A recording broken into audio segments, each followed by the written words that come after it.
I am from Wuhan, and I heard a lot about COVID-19 in Wuhan over the past 100 days. But did people really listen?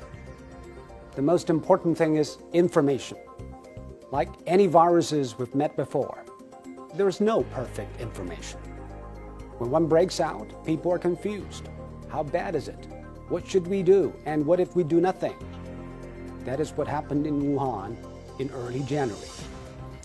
But the signs became clear very soon.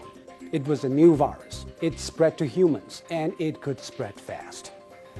I assumed the idea of doing nothing to get herd immunity also crossed minds, because that will minimize the economic impact and social disruption.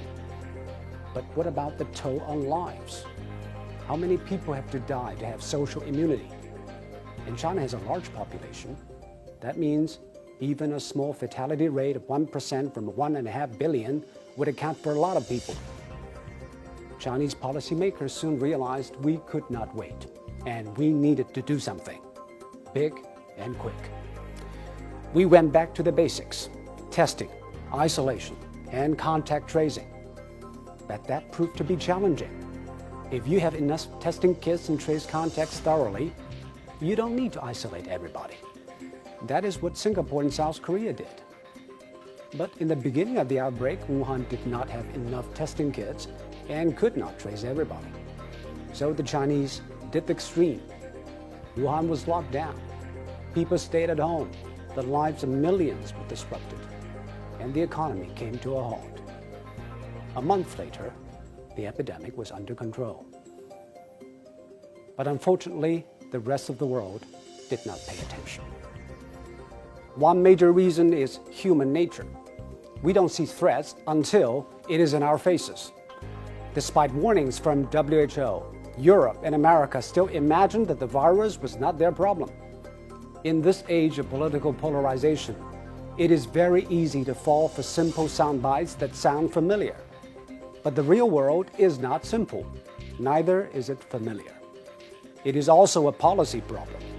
Politicians and even some scientists were still arguing about the nature of the threat. Is it a super flu or a cataclysmic pandemic, or is it something in between? I guess they were blind to blow-by-blow accounts of Wuhan doctors fighting fatigue and desperation. The mortality rate is not big, but big enough to think again about everything. COVID-19 is an equalizer. Did China do everything right? No. There is a lot that needs to be revisited, refined, and even reformed. But if you're blinded by stereotypes like how we can trust information from a communist country, you are not only doing injustice to the painful efforts of the Chinese, you are denying yourself a chance to gain insights into a common enemy that respects no national borders and political inclinations. Let us not be provincial here.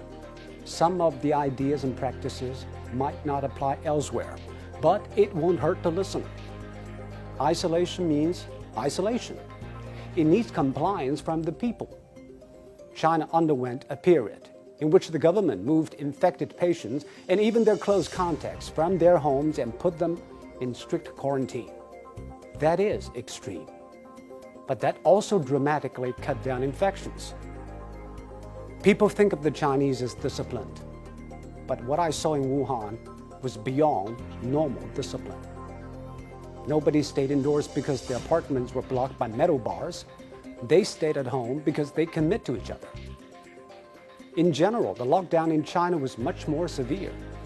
Of course, the debate about individual rights and public health will go on. But when the house is about to burn down, we don't argue about our bath time. But there are things unique to the Chinese system, of course. For example, the relationship between the central and the local governments. The central government in China plays the role of a champion, guide, coordinator, supervisor, and guarantor of last resort. So when I saw Governor Cuomo of New York begging the federal government to step in to get ventilators, I thought, wow, what a difference different systems can make. So you have 50 states competing to buy the same item. We all wind up bidding up each other. In February alone, the central government in China sent 16,000 ventilators to Hubei. Yes, one part of the country is locked down, but it is not cut off. On the contrary, it is lifted up by the rest. The American system is different. The federal government in D.C. is not the central government in Beijing. But to deal with the epidemic, strong central leadership has undoubtedly helped. I'm not saying the Americans should copy and paste. They would not and could not. But at least they should understand the forces at work and help their system improve. Of course, different societies have different values. The Chinese prize collective benefits, and the Americans value individuality. But we need not go one way or another. We need to keep a new balance when the wind blows hard and from an unknown place. COVID-19 could also be a great corrector. Drop all the lenses that might blind us, because even with the best knowledge and will, it might not be enough, let alone being distracted by all the bias and bigotry. What a doctor did in Wuhan might save a life in Bergamo, and a New Yorker did not do may end up overwhelming a community in New South Wales. Let us stare at the problem with clear eyes and clear conscience, and let us do it together. We fight this with our strength and vulnerabilities.